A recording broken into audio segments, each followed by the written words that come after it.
What's going on, everybody? The Iceman here on the Iceman V2013 YouTube channel, and it is Thursday, and Fyterfest Week One was last night on TBS, and I thought the show was really good. I liked the way they spread things out. We also have it continue on Rampage tomorrow night, and then next week's Dynamite will be Fyterfest 2 as well as Rampage next week again. Jon Moxley, his interim title, and he faced this young Japanese guy. I probably won't pronounce his name right, Tomohashi Tedesca or something like that. I would pronounce it a little different. But anyway, young kid in AEW, and he's making a name for himself. Him and Moxley had a superb match for the AEW World title. But as we know, the plans are for Moxley to end up facing the injured CM Punk, which again, for Punk to beat Moxley in my eyes is totally asinine and ridiculous, like it was when Punk beat Hangman Adam Page.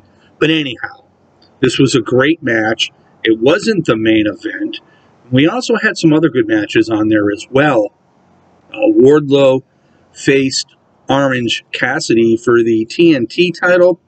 Cassidy gets pushed to the hill in this company, and he never wins anything, and maybe someday down the road he will. But there were signs last night when Best Friends came out and said that they would cheat to help him win, and he said, I don't care.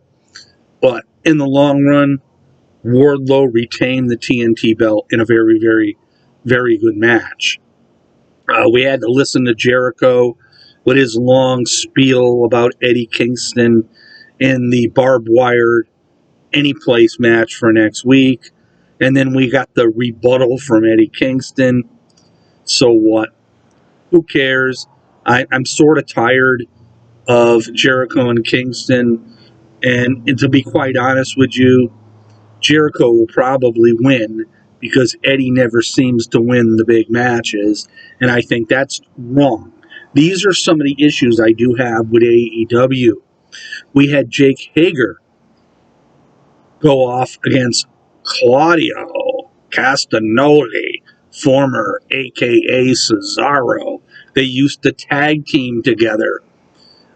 We the People in the WWE with Dutch Mandel. And it was a good match, but here's the thing. Like I was just stating earlier, it wouldn't hurt Claudio to take the loss. I don't care if he's only been there for a short time, but it seems I don't very often see Hager with singles matches. And when I do, he don't win. And it's mind-boggling of the AEW Tony Khan management mentality. We saw another good match with Anna Jay from the Dark Order against Serena Deeb. Here again, why couldn't they have Anna Jay defeat Serena Deeb? But people will say, well, they wanted Serena Deeb to beat Anna Jay and then start beating up on her because Serena Deeb's going to face Mercedes Martinez, the women's Ring of Honor champion, at their upcoming pay-per-view. But still, nonetheless, and then I don't get it too, because when Martinez comes out, you don't know whether she's a face or a heel, because every other time she comes out, she's a face and then she's a heel. Last night, she came out helping out Anna Jay, so it looked like she's a face. But then again, why couldn't Anna Jay won? Anna Jay is an up-and-coming women's wrestler that deserves a bit more, in my opinion, anyhow. I think one of the best matches of the night was the tag titles, the Young Bucks putting their titles up against Swerve Strickland, Keith Lee, Ricky Starks, and Powerhouse Hobbs. Well, AEW finally did something right, because the Young Bucks really don't need these titles. And I told my nephew, I would love to see Hobbs and Starks get these tag belts. I was a little upset that Swerve and Lee got them beforehand, because they haven't been here all that long, and Starks and Hobbs have been around for, not quite from the beginning, but not far from that. And I'm a big fan of Hobbs. Ricky Starks is the personality of the duo. So, with Swerve and Keith Lee winning, it was okay, but I would have rather seen the other two win. And the Young Bucks obviously don't need to hold on to these tag titles. I understand why they got them, because everybody else is injured, and you got to sort of beef up your content on your show.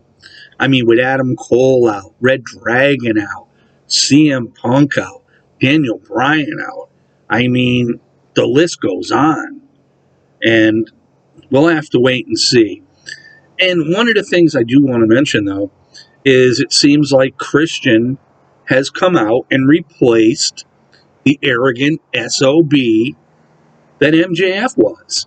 Because Christian comes out and he talks just like MJF would. Putting down Brian Pillman's father and whatnot.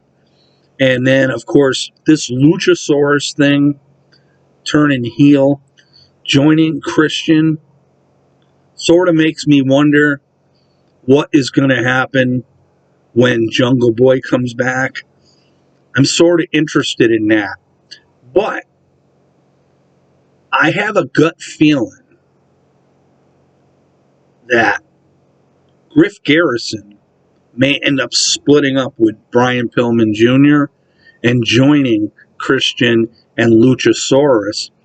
And Garrison, because he did pose just like you see Jungle Boy pose above the water in his Tarzan little outfit, and sort of makes you wonder if Garrison is going to end up eventually teaming with Luchasaurus and may go heel. So we'll have to wait and see there. But overall, night one was pretty good. We got the barbed wire match next week. I don't think week 2 is going to be as good as week 1. I don't know. There could be some surprises next week. We hear a lot of rumors, but, I used to broadcast all the rumors I used to hear. And the bottom line is, rumors are 50-50. And I'd rather know the fact before I put out a rumor. A lot of people are saying that Sasha Banks is going to show up in AEW. Well, I just read that she's doing independent shows. So, we'll see. I don't know. Didn't hear anything about Naomi, though, and I was thinking to myself, well, Sasha, you got Naomi to get screwed over. Why don't you have her with you? I don't know. Have to wait and see. But anyway, this is the Iceman here on this Thursday on the Iceman V2013 YouTube channel. Peace out, everybody, and we'll see you all next time. Have a great, great day.